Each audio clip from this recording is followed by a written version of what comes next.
In this video, I'm going to show you how to use Meta AI on WhatsApp, and this is quite easy to do. If you haven't yet updated WhatsApp, you will need to update WhatsApp before you can access the feature.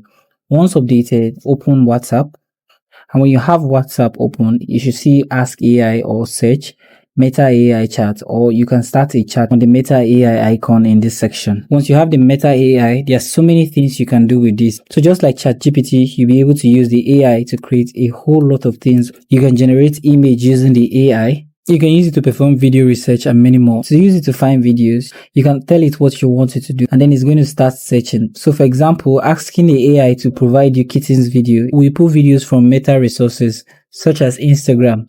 You can also ask it to generate images, and with this it will generate images, and the image will also have a watermark. This isn't just all you can do with the Meta AI. You can also use it when on a personal or a group chat. And this is how it works. Now go to the conversation you want to use the Meta AI, and all you need to do to summon the AI is to type at, and then you see Meta. Here you can ask it any question. So if somebody asks you a question and you really needed to answer quickly, you can simply just ask Meta AI to give a reply to that question, and the AI will generate you a response for that. On the other side, the person will be able to view two distinct messages: the one you have asked the Meta AI to reply, and the reply that has been generated with the Meta AI. But this isn't all. You can also use the Meta AI to generate stickers. So simply just tap on the emoji icon, and here you're going to see the stickers icon. Tap on this and you see create. Tap on create and you can generate with AI.